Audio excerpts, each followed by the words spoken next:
দেশে আমাদের দেশের মানুষ ধর্মভীরু মানুষ।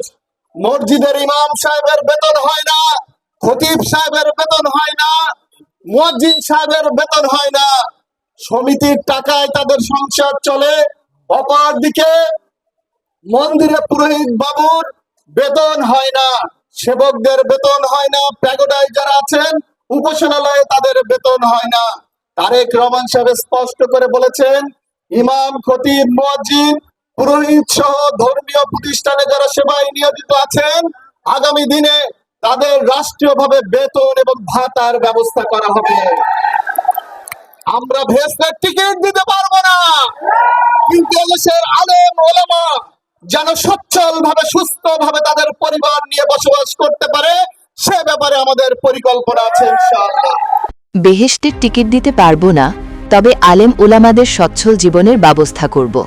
ডক্টর মনিরুজ্জামান।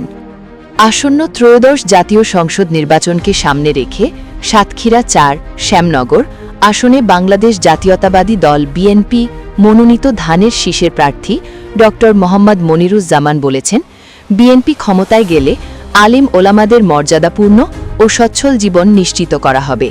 তিনি বলেন, আমরা বেহেশতের টিকিট দিতে পারব না, তবে আলেম ওলামারা যেন সুস্থভাবে তাদের পরিবার পরিচালনা করতে পারেন, সেই বাস্তব ব্যবস্থা গ্রহণ করা হবে। শনিবার বিকাল ৪:৩০ শ্যামনগর পৌরসভার কেন্দ্রীয় ঈদগাহ ময়দানে অনুষ্ঠিত এক বিশাল নির্বাচনী জনসভায় প্রধান অতিথির বক্তব্যে তিনি এসব কথা বলেন। জনসভা শেষে তার নেতৃত্বে হাজার হাজার নেতাকর্মী ও সমর্থকের অংশগ্রহণে একটি গণমিছিল বের হয়, যা পৌরসভার প্রধান প্রধান সড়ক প্রদক্ষিণ করে।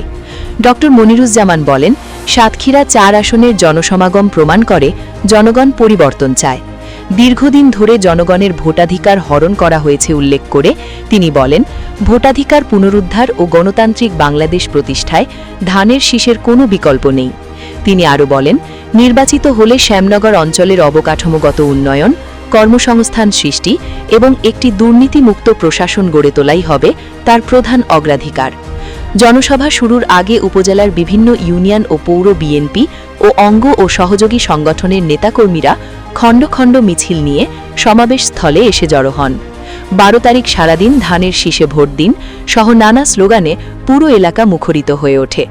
জনসভা ও গণমিছিলে বিএনপি ও এর অঙ্গ সংগঠনের নেতাকর্মীদের পাশাপাশি বিপুল সংখ্যক সাধারণ মানুষ অংশগ্রহণ করেন। তারেক রহমানের পাঠানো ব্যক্তিকে ভোট দিয়ে আমরা তাকে বিপুল ভোটে জয়যুক্ত করে জনাব তারেক রহমানকে বলতে চাই যে ওনার আব্বা যেমন এখান থেকে ৪৭ বছর আগে যে আফতাবুজ্জামানকে পাঠাইছিল, আমরা ভোট দিয়ে তাকে পাঠাইছিলাম সংসদে, এবারও তার বাপের অনুযায়ী আমাদের মরহুম প্রেসিডেন্ট জিয়াউর রহমানের পাঠানো ব্যক্তিকে যেরকম আমরা ভোট দিয়েছিলাম, তেমনি তারেক রহমানের পাঠানো ব্যক্তিকে আমরা ভোট দিয়ে এইটাই প্রমাণ করব শ্যামনগরবাসী, শ্যামনগরের ধানের শীষের ঘাঁটি সহ তারেক রহমানের পাশে থেকে, এলাকার মানুষের পাশে থেকে নীরবে সেবা করে গেছেন। তো সেই সূত্র ধরে তিনি একজন স্মার্ট এবং সুচিন্তিত ব্যক্তি। এরই প্রেক্ষিতে, এরই ধারাবাহিকতায় তিনি রুচিশীল। তারই ধারাবাহিকতায় এবার তারুণ্যর বিজয় আনার জন্য তারেক রহমান সাহেব তাকে যোগ্য এবং যোগ্য মনে করে তাকে এলাকার মানুষের সেবার জন্য সাতক্ষীরা ৪ আসনের মনোনয়ন দিয়েছে। আমরা ধানের শীষকে জয়ী করার জন্য আজকের অনেক মেহনত করে আমরা এখানে সবাই এসেছি।